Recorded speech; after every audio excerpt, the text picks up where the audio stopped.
Good morning everyone. आज अपन राष्ट्रीय आय को मापने में आने वाली सांख्यिकी कठिनाइयों के बारे में पढ़ेंगे। अपन ने पिछली क्लास में क्या पढ़ा था? पिछली क्लास में अपन ने धारणामूलक कठिनाइयां पढ़ी थी। आज अपन सांख्यिकी कठिनाइयां पढ़ेंगे। तो सांख्यिकी कठिनाइयां कौन सी होती है? जब राष्ट्रीय आय की गणना करते समय हमें जो गणितीय या सांख्यिकी प्रकार की जो कठिनाइयां सामने आती है उसे हम सांख्यिकी कठिनाइयों के नाम से जानते हैं। तो सबसे पहले अपन देखते हैं कौन सी सांख्यिकी कठिनाई हमारे सामने आती है। देखिए, पहली जो सांख्यिकी कठिनाई है वो आपकी पारिभाषिक कठिनाई है। देखिए, इसमें ये बताया गया है कि देश की भौगोलिक सीमाओं के अंतर्गत, यानी देश की सीमा के अंतर्गत जो कुछ भी उत्पादित किया गया है हम उसी वस्तु को राष्ट्रीय आय में शामिल करते हैं। उसके अलावा हम दूसरी वस्तु को राष्ट्रीय आय में शामिल नहीं करते।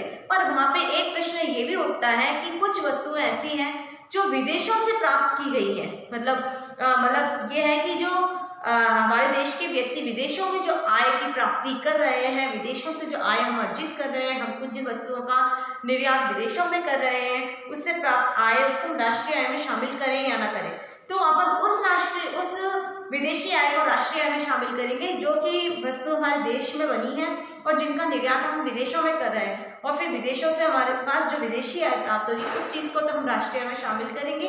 पर कोई व्यक्ति विदेशों में जाकर बस जाए और वहां पर अपना कोई भारतीय व्यक्ति विदेशों में जाकर बस जाए और वहां पर अपना कारोबार शुरू करे तो उस आय को हम राष्ट्रीय आय में शामिल नहीं करेंगे, क्योंकि वो वहीं की विदेशों में बस गया तो वहीं का वासी कहलाएगा। इसलिए इस प्रकार की जो समस्या है वो हमें देखने में आती है।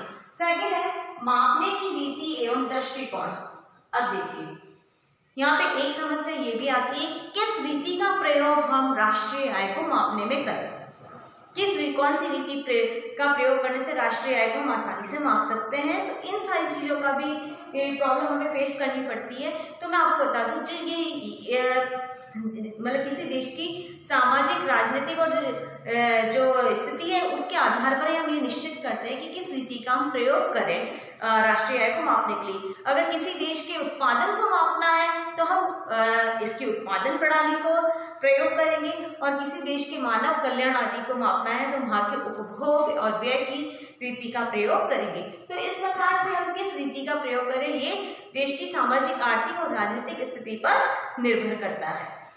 अब आइए थर्ड देखते हैं अपन गैर मौद्रिक लेन देन।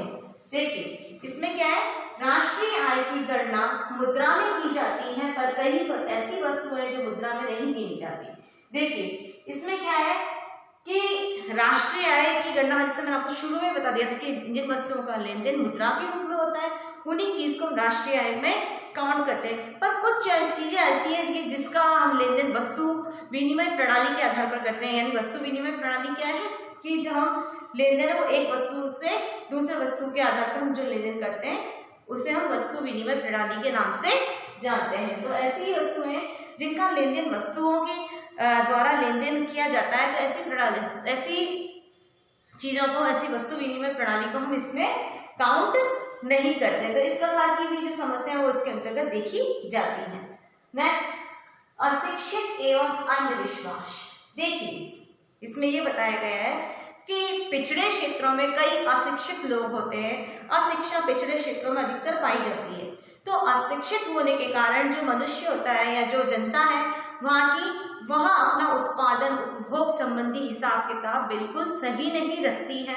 और जब कोई सांख्यिकी अधिकारी उनसे उनकी इन सारी चीजों के बारे में जब जानकारी लेता है तो उसे गड़बड़ जवाब देती है, क्योंकि उनका जब हिसाब किताब ही सही नहीं है, जब उनके पास डाटा ही सही नहीं है तो सांख्यिकी अधिकारी भी क्या करेगा, जैसा डाटा देंगे वैसी आपकी रिसर्च होकर सामने आ जाएगी। तो इस प्रकार से यहाँ पे छोटी छोटी गलतियां होती है जिनके कारण ये अशिक्षित और अंधविश्वास के कारण भी हमें सही जानकारी प्राप्त नहीं होती, सही डेटा प्राप्त नहीं होते। जब तक सही डेटा नहीं होंगे तो तब तक हम सही से किसी प्रकार की जानकारी प्राप्त नहीं कर सकते। तो ये वाली समस्या भी हमारे सामने आती है। नेक्स्ट है फिफ्थ, आंकड़े संकलन एवं सांख्यिकी व्यवस्था का अभाव। देखिए, इसमें क्या बताया गया है कि जिन देशों में सरकारी तथा गैर सरकारी संस्थाएं आंकड़ों का संकलन संकलन नहीं करती हैं, मतलब ऐसे भी कुछ देश हैं जहाँ पे सरकारी संस्था और गैर सरकारी संस्था आंकड़ों का संकलन नहीं करती है, वहाँ पर ऐसी समस्या बहुत ज़्यादा उत्पन्न होती है। जब हमारे पास किसी चीज़ के आंकड़े नहीं होंगे, डेटा नहीं होंगे, तो हम किस प्रकार से रिसर्च करेंगे, किस प्रकार से राष्ट्रीय आय को मापेंगे।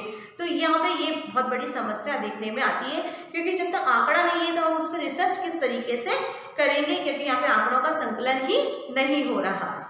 नेक्स्ट, सरकारी व्यय एवं करारोपण। देखिए क्या होता है कि जैसे मैंने आपको बताया है कि अपने देश में जनता पर हमेशा कर भी लगता है, क्योंकि करों से जो प्राप्त आय होती है वही सरकार यूज करती है अपने सुख सुविधाओं के लिए, मतलब जनता की सुख सुविधाओं के लिए वही चीजें यूज की जाती है। जैसे अपन को फ्री में हॉस्पिटल की सुविधा मिलती है, फ्री में अपन को जो प्राथमिक शिक्षा है, माध्यमिक शिक्षा है, या पूरी जो स्कूलिंग फ्री है या कॉलेज फ्री है, तो ये सारी चीजें हमें कहाँ से प्राप्त करती है। तो सरकार कोई हमारे ऊपर कोई एहसान नहीं कर रही है कि सरकार हमको फ्री में दे रही है।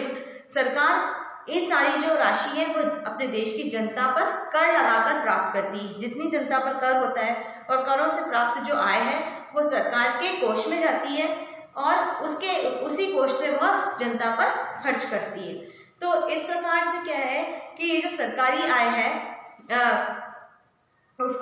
उसके डर से भी क्या होता है कि जैसे जब सरकार है तो वो क्या करती है, जनता पर जब कर लगाती है तो जनता कर के डर से कि हम पे अगर हमने बहुत ज़्यादा पैसा कमाया तो हमें उसी लेवल से कर देना पड़ेगा, कम कमाया तो कम कर देना पड़ेगा। तो लोग बाग कर के डर से अपनी निश्चित आय नहीं बताते हैं, अपनी आय को छुपा देते हैं। तो उस जब आय को छुपाने के बाद में जो इनके पास में जो गलत डेटा इकट्ठा होता है उसके आधार पर जो रिसर्च की जाती है उससे हमें गलत निष्कर्ष प्राप्त होते हैं। तो इस प्रकार से भी हमें राष्ट्रीय आय को मापने में ये कठिनाई का सामना करना पड़ता है। नेक्स्ट, अर्थव्यवस्था में गैर मौद्रिक लेन देन की प्रधानता। देखिए आज भी भारतवर्ष में काफी बड़ा भाग ऐसा है जिसका लेन देन वस्तु विनिमय प्रणाली के आधार पर हो रहा है, मतलब वहां पर वस्तुओं का लेन देन जो है मुद्रा के द्वारा ना होकर वस्तु विनिमय प्रणाली के द्वारा किया जा रहा है। वस्तु विनिमय प्रणाली क्या होती है मैंने आपको पहले ही बता दिया, जब वस्तुओं का लेन देन हम वस्तु के आधार पर ही करते हैं। जैसे कि ए और बी देश है, अगर ए के यहाँ पे गेहूं ज्यादा उत्पादित हो रहा है, बी के यहाँ पे दालें ज्यादा उत्पादित हो रही है, तो हम गेहूं की 10 बोरी देंगे तो वो हमें दालों की 10 बोरी दे देंगे। तो इस प्रकार से इसमें पैसे के द्वारा कोई लेन देन नहीं किया गया है। तो जब इस प्रकार का लेन देन होता है, जब वस्तु विनिमय प्रणाली के द्वारा लेन देन होता है, तब क्या देखा जाता है कि फिर हम किस प्रकार से राष्ट्रीय आय को काउंट करें, क्योंकि हम तो राष्ट्रीय आय के उन्हीं चीजों को काउंट कर रहे हैं जिनका लेन देन मुद्रा के द्वारा होता है। तो यहाँ पर ये भी एक बहुत बड़ी समस्या का सामना करना पड़ता है। नेक्स्ट, दोहरी गणना। देखिए उत्पादन प्रणाली से दोहरी गणना उत्पन्न होती है, आय उपभोग प्रणाली श्रेष्ठ होती है। देखिए जो उत्पादन प्रणाली होती है तो कई वस्तुएं ऐसी होती है कि जिनका उत्पादन में भी हम काउंट कर लेते हैं और उनसे बने प्रोडक्ट को भी हम काउंट कर लेते हैं। जैसे गेहूं है, जब गेहूं उत्पादित हुआ तो हमने उसके उत्पादन में भी काउंट कर लिया और उससे जैसे आपकी रोटी है और आपके ब्रेड्स हैं, बिस्किट हैं, जब ये प्रोडक्ट बन गए तो इसमें भी हमने इसको काउंट कर लिया। तो इस प्रकार से उत्पादन से जो प्रणाली का हम यूज करते हैं हमें दोहरी गणना का सामना करना पड़ता है। इसीलिए हम केवल यहाँ पर उपभोग और आय प्रणाली को ही प्रयोग करते हैं जो कि श्रेष्ठ होती है, इससे दोहरी गणना की समस्या उत्पन्न नहीं होती। तो ये सारी थी आपकी सांख्यिकी कठिनाइयाँ, बाकी का अपन नेक्स्ट क्लास में पढ़ेंगे। Thank you.